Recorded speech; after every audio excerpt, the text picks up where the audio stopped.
Sony Ericsson, ये नाम सुनते ही कई पुरानी यादें ताजा हो जाती हैं, है ना? हाँ बिल्कुल, एक जमाना था इसका। तो आज हम इसी ब्रांड की कहानी पर थोड़ी बात कर रहे हैं। कैसे ये बना, कैसे इतना पॉपुलर हुआ और फिर मतलब कैसे बाजार से लगभग गायब सा हो गया। हमारे पास सोनी एरिक्सन उदय और पतन गाथा लेख के कुछ मेन पॉइंट्स हैं और हमारा मकसद है इस पूरे सफर को समझना और ये भी कि भाई आज 2025 में सोनी के मोबाइल फोन्स की क्या हालत है। बिल्कुल, और ये कहानी ना सिर्फ एक कंपनी की नहीं है, ये दिखाती है कि टेक्नोलॉजी की दुनिया कितनी तेजी से बदलती है। सही कहा। और कंपनियों को टिकेरे रहने के लिए क्या कुछ नहीं करना पड़ता। अच्छा, तो शुरुआत करते हैं। साल 2001, जापान की सोनी और स्वीडन की एरिक्सन, हाँ, दोनों ने हाथ मिलाया, 50-50 का जॉइंट वेंचर बनाया। अब सुनने में तो ये बड़ा सॉलिड लगता है। एक तरफ सोनी का कंज्यूमर इलेक्ट्रॉनिक्स का तजुर्बा, कैमरा, म्यूजिक वगैरह, और दूसरी तरफ एरिक्सन की टेलीकॉम में महारत, मोबाइल नेटवर्क टेक्नोलॉजी। हाँ, तो ये जोड़ी काम कर गई। अरे शुरुआत में तो कमाल कर गई। 2000 के दशक के बीच में सोनी एरिक्सन मतलब बहुत बड़ा नाम था। मुझे याद है वो उनके दो खास सीरीज थे। एक तो वो वॉकमैन वाले फोन, हाँ, वॉकमैन सीरीज, वो W800 2005 वाला मॉडल। हाँ, क्या गजब का म्यूजिक फोन था वो उस टाइम के हिसाब से। बिल्कुल, उन्होंने सच में मोबाइल पर म्यूजिक सुनने का एक्सपीरियंस बदल दिया था। डेडिकेटेड बटन, अच्छी बैटरी, मेमोरी कार्ड। और दूसरा था वो कैमरा वाला साइबर शॉट सीरीज। हाँ, साइबर शॉट, K750i, K800i जैसे मॉडल्स। उन्होंने फोन में अच्छे कैमरे का ट्रेंड सेट किया। मतलब ऑटो फोकस, जीनॉन फ्लैश, ये सब फोन में बड़ी बात थी। सही। और मजे की बात ये कि उन्होंने दो अलग अलग तरह के लोगों को टारगेट किया, म्यूजिक लवर्स और फोटोग्राफी के शौकीनों को। हाँ, ये उस समय के लिए काफी अलग सोच थी शायद। काफी हद तक उन्होंने ये समझा कि फोन सिर्फ बात करने के लिए नहीं है, लोग इससे अपनी पसंद की चीजें भी करना चाहते हैं।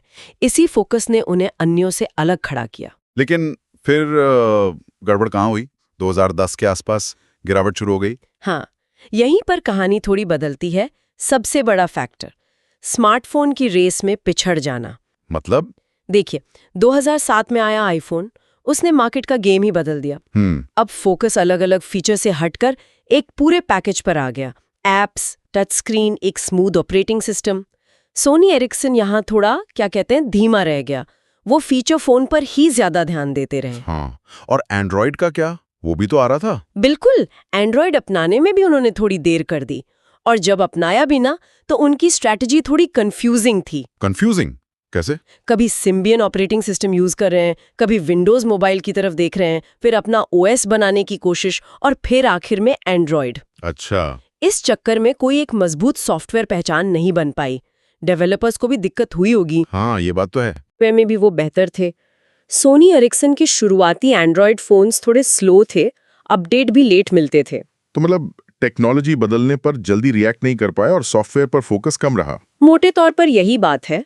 नतीजा ये हुआ कि 2012 में सोनी ने एरिक्सन का हिस्सा खरीद लिया और सोनी एरिक्सन ब्रांड खत्म। हाँ, वो नाम चला गया।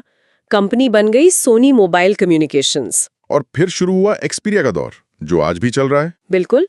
सोनी ने फिर एक्सपीरिया के साथ प्रीमियम मार्केट पर फोकस किया, अपनी दूसरी ताकतों को फोन में लाने की कोशिश की, जैसे प्लेस्टेशन गेमिंग, ब्राविया टीवी वाली डिस्प्ले टेक्नोलॉजी, अल्फा कैमरा वाली खूबियां। और इसमें कोई शक नहीं कि एक्सपीरिया फोन्स में दम है।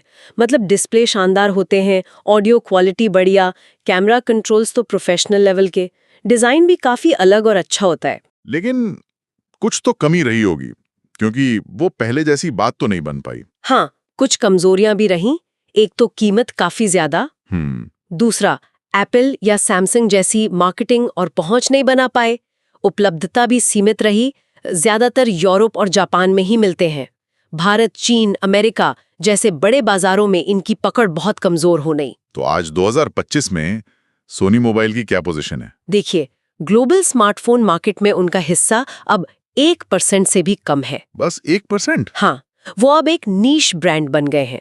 मतलब वो अब सबके लिए फोन नहीं बनाते, उनका फोकस कुछ खास तरह के ग्राहकों पर है। जैसे कि टेक्नोलॉजी के बहुत ज्यादा शौकीन लोग, या जो प्रोफेशनल लेवल की फोटोग्राफी, वीडियोग्राफी फोन से करना चाहते हैं, या फिर वो लोग जो सोनी के दूसरे प्रोडक्ट्स, कैमरा, प्लेस्टेशन वगैरह इस्तेमाल करते हैं, खासकर जापान और यूरोप में। अच्छा, और उनका लेटेस्ट फोन कौन सा है? उनका अभी का फ्लैगशिप है Xperia 1 VI 1 Mark 6।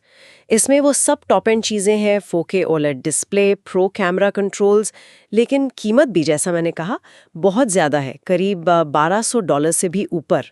बाप रे, काफी महंगा। तो अगर हम पूरी कहानी को समेटें, शुरुआत जबरदस्त हुई। 2001 से 2007 तक वॉकमैन और साइबरशॉट आइकॉन बन गए। बिल्कुल। फिर 2008 से 2012 तक गिरावट आई, स्मार्टफोन अपनाने में देरी और कंफ्यूज्ड स्ट्रैटेजी की वजह से। सही। और अब 2012 से लेकर आज तक सोनी एक्सपीरिया एक प्रीमियम, महंगा और बहुत ही सीमित ऑडियंस वाला ब्रांड है। तकनीकी रूप से शायद एडवांस हो, पर सबकी पहुंच में नहीं। एकदम सही सारांश है। और ये पूरी यात्रा ना एक बहुत दिलचस्प सवाल खड़ा करती है। क्या? यही कि क्या एक कंपनी जो कभी मार्केट में राज करती थी, उसके लिए इस तरह सिमट कर एक छोटे खास ग्रुप पर फोकस करना, क्या ये लंबे समय तक चलने वाली स्ट्रैटेजी हो सकती है, खासकर तब जब टेक्नोलॉजी इतनी तेजी से बदल रही हो? ये वाकई सोचने वाली बात है।